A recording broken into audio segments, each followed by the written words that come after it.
tell you about what's happening with regards to the US-Iran peace deal. Will there be an end to the war? Well, US President Donald Trump now says that the long-awaited deal is all set to be signed, and he says it's going to happen today. Donald Trump also claims that the Strait of Hormuz will open to all countries right after the deal is signed. And with that, there could be a major breakthrough in the war between the United States and Iran. While expressing confidence about the deal, Donald Trump also warned that the US has other options if the deal does not move forward smoothly.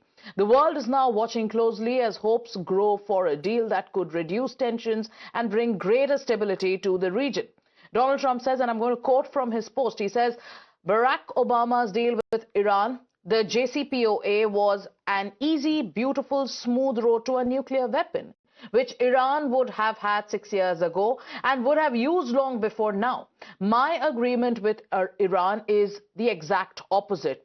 A wall to no nuclear weapon. In fact, they no longer want a nuclear weapon, nor will they have one, either through purchase, development, or any other form of procurement.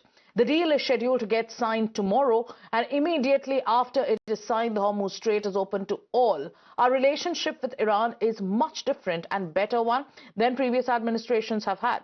Unlike Obama's hundreds of billions of dollars in payments to them, including $1.7 billion in green coal cash, no money will exchange hands. And at the appropriate time, when all is calm, we will go in and get the nuclear dust. Now, this is what Donald Trump has said in his latest post. He also said that this nuclear dust that they're talking about is buried deep under the powerful sunken granite mountains, thanks to our beautiful B-2 bombers and their brilliant pilots.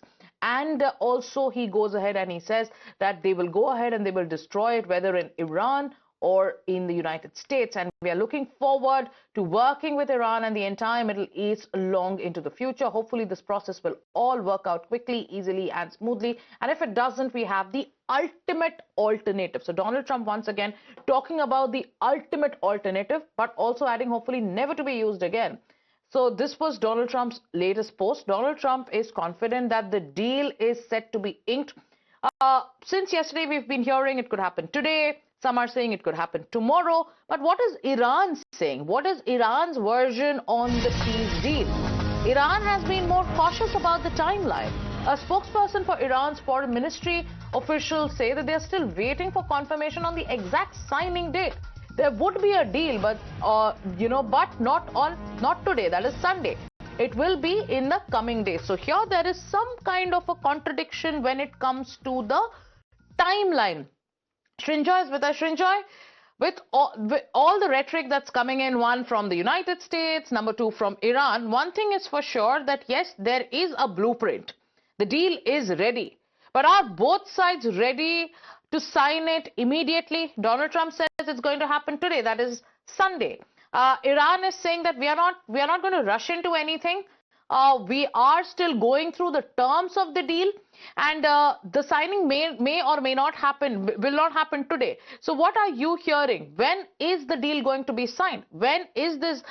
When is the world going to witness this breakthrough?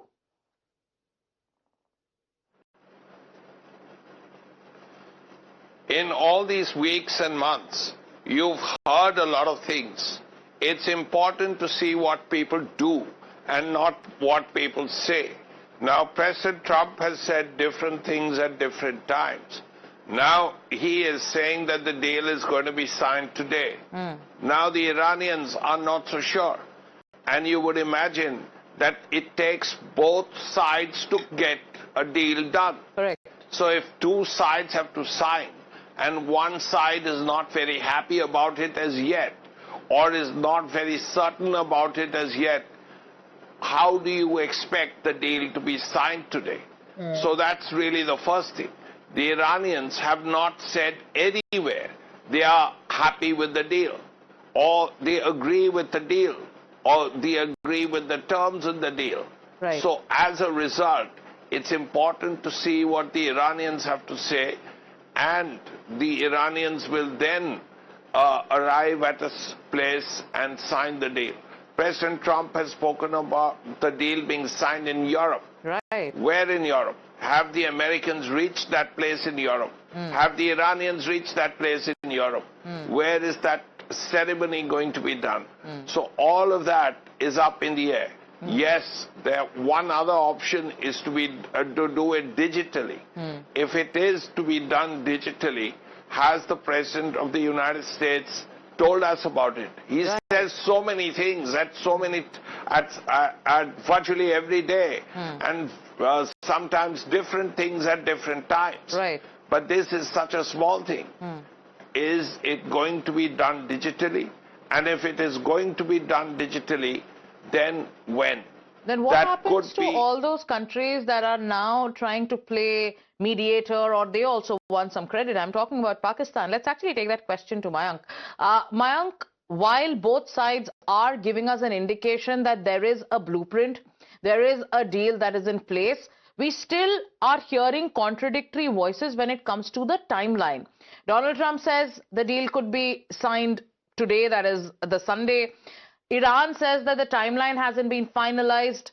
But, tell us about what happened when it comes to both sides coming to this. What about the backroom negotiations? What is the role that Pakistan played in all of this? How have Middle East players played a role? Break down all those aspects for our audiences. Shagarika, only common point we can surmise, at least from the way the statements have come out, is both sides have at least reached somewhere or the other to agree on the middle point. And the important point here, as of now, as the statements have come out, is Strait of Hormuz, which is to allow the movement in that area. And a nuclear issue, when it comes to nuclear issue, because from my perspective, it is the most important. That's why it's taking so much of a time. And when it comes to talk about that, the both sides have, in one way or the other, and specifically the US has made a statement that subsequently that will get discussed. But and you mentioned Pakistan. Right. I need to remind our viewers of a name called Abdul Qadir Khan, the man who is known for proliferation of all kinds of nuclear technology to the places which are not supposed to, or to the countries which are not supposed to take place. Pakistan never had any leverage as far as Iran and US was concerned. They acted just like a postman. But then coming back to the point here, see, it is very important for everyone, and that includes India also, and Asia. Then it comes to the whole globe, because cost of living willy-nilly has got affected because of the movement stoppage, blockade from both sides, which is US Navy and the Iranian side, has affected the whole globe, Shagarika. So what we need, actually, people will be definitely happy. Yes, but and in the last few days, we've also that seen India lodge a strong protest over the deaths of 3 sailors. Now, Iran says it is hopeful about reaching a deal with the United States. But yes, there are several key issues that are not resolved. So the foreign minister of Iran, Abbas Araghchi, says that both sides have agreed on some early points, including the fact that the United States will not interfere in Iran's internal affairs. He also said that bigger issues like Iran's nuclear program and the Strait of Hormuz will be discussed in the next round of talks. Araghchi also went ahead and said that blocked Iranian funds are part of the initial plan. He further added that Israel's withdrawal from Lebanon is also an important condition in the talks. Further, he goes on to say that a basic agreement could be reached within 60 days if talks move forward. With that, we have some more news coming in. Iran now is claiming that satellite images are showing the destruction of a US radar installation that is located on Mount Al-Dukan in Bahrain. These are images that are being circulated by Iran-linked sources, and it is also said to show heavy damage to the facility. However, there is no independent confirmation of these claims, and the authenticity of the satellite images have not been verified by US or by Bahraini authorities. At this particular stage, there are officials from the United States who haven't issued any immediate response to the visuals or the reported damage. The situation still remains unclear, and further verification is awaited. So these are satellite images that have been released. Before I go across to Srinjoy, let's listen in to what Abbas Araghchi has said.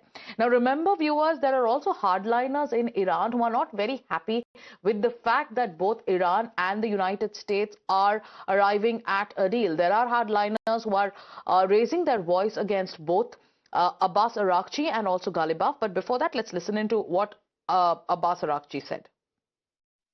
Srinjoy Chaudhary continues to stay with us. Srinjoy, while both sides are talking about a deal, we've accessed fresh satellite images which shows the complete destruction of a US radar that's located on Mount Al-Dukan in Bahrain. But when it comes to this peace deal, everything is about the conditions. Has Iran agreed to the terms? What are the red lines that have been drawn by Tehran? If you could break down, what could be the contours of this particular deal. We know that Strait of Hormuz will be open immediately after the deal is signed. But yes, the question is when? And there's another question. What are the conditions of this particular peace deal? The Iranians are really looking at four important issues. For them, the absolutely first thing, is that the blockade, the naval blockade of their ports has to end. That's really the big issue they are looking at. Secondly, as far as Lebanon is concerned, they don't want anything happening in Lebanon. This Israeli-Hezbollah conflict has to come to an end. That's the other issue they have looking at seriously. Thirdly, they want the sanctions to be lifted. Right. The sanctions against Iran must be lifted. Fourthly, they want all the billions that are blocked by the West and are in Western banks, particularly the Americans. Right. That has to come back. As far as the nuclear dust is concerned, the 400 kilos of enriched uranium, what the Iranians are saying is, look, that can be done later. That's the Iranian position. They want all this other stuff done first.